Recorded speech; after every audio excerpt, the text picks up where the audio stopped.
Bonjour, ou plutôt bonsoir, pour les plus courageux d'entre vous. Mais oui, il faut avoir du courage pour venir écouter ce genre d'histoire avant d'aller vous coucher.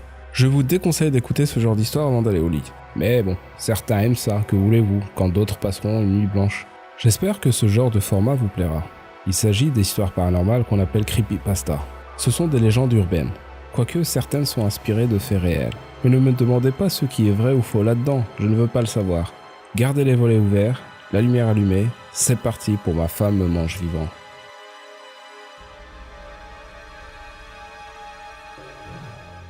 Avant c'était inoffensif, ça l'était vraiment.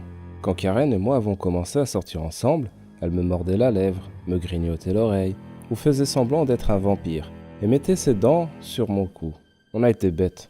Nous avons agi comme beaucoup de couples, mais ça a fini par aller trop loin. Parfois elle mordait un peu fort, et je lui disais d'arrêter avec un demi-rire, un peu agacé. Puis une fois, elle m'a fait saigner. Elle m'a mordu la poitrine pendant qu'on s'amusait, et je lui ai crié « Qu'est-ce que tu fous ?» Elle n'a pas été très gentille cette fois-là. On a arrêté de parler ensemble pendant presque une semaine. Je me suis sincèrement excusé, et j'ai fini par recoller les morceaux. Mais quelque chose n'allait toujours pas. Karen a commencé à agir bizarrement. Chaque fois que nous plaisantions, elle prenait mon bras et faisait semblant de le ronger en le tournant de haut en bas comme un épi de maïs.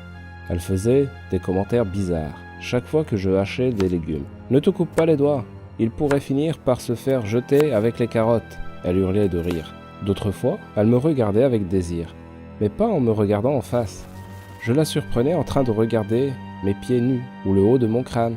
Chaque fois que j'en parlais, elle fuyait la discussion. Elle prétendait avoir déconné ou voulait juste être amusante. Quand je lui demandais des explications sur ses paroles ou son comportement, elle s'énervait et me disait que je ne comprenais pas son sens de l'humour. Je n'obtenais pas d'autres explications et j'ai fini par laisser tomber.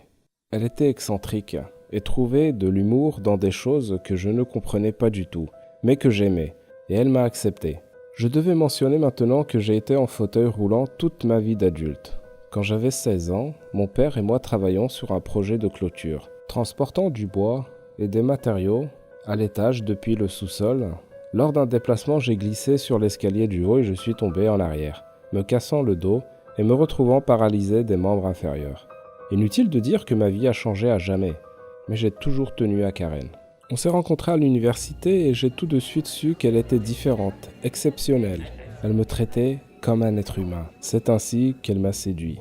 Même quand sa personnalité semblait changer, quand les blagues devenaient plus étranges et que le comportement était douteux, je savais toujours qu'elle était l'amour de ma vie. Alors on s'est mariés. Ça n'a fait qu'empirer à partir de là. Notre mariage était une tragédie. Nous nous disputions souvent, principalement à propos de factures et de problèmes relationnels récurrents, mais plusieurs engueulades sont venues de moi. Lorsque je parlais de son comportement, son humour bizarre, de faire semblant de me manger, elle me demandait pourquoi je l'avais choisi, pourquoi je ne pouvais pas accepter ses défauts. C'était un cercle vicieux. Je suis tombé en dépression et Karen a fini par quitter son emploi. Elle m'a dit qu'elle avait besoin de temps à la maison pour se concentrer sur elle-même.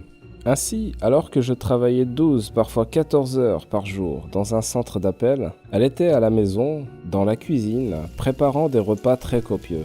Je rentrais à la maison et je trouvais des tas de ragoûts de bœuf, des steaks énormes, des pommes de terre, des gâteaux, des pâtisseries, des kilos de pâtes. Elle me regardait tout le temps pendant que nous mangions, m'observait pour s'assurer que c'était à mon goût. J'ai pris beaucoup de poids. Et la plupart des jours, j'étais affalé dans mon fauteuil sans aucune énergie pour faire quoi que ce soit. Maintenant déprimé, en surpoids et en manque de motivation, j'ai aussi quitté mon emploi. Je suis au chômage et je passe mes journées dans mon fauteuil à regarder la télévision ou à jouer aux jeux vidéo. Pendant ce temps, Karen est dans la cuisine.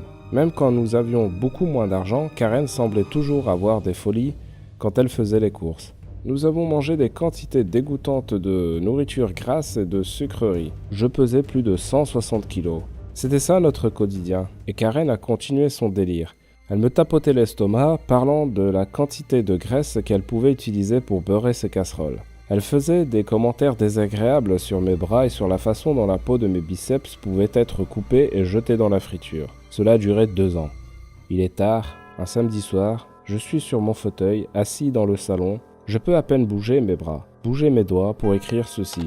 Je suis complètement épuisé et ballonné et je peux l'entendre chanter. Je veux qu'elle arrête. Je veux qu'elle se taise pendant 5 minutes. Il y a une grande casserole dans la cuisine. J'entends l'eau bouillir. Elle coupe les carottes et les jette dedans. Elle n'arrête pas de regarder en arrière en souriant. Elle souriait et chantait. On dirait la chanson de Fall Out Boy. Vous savez, celle-là, là. Mais les paroles sont différentes. Elle a le bon rythme, mais on dirait qu'elle chante. Mange-le, mange-le, mange-le.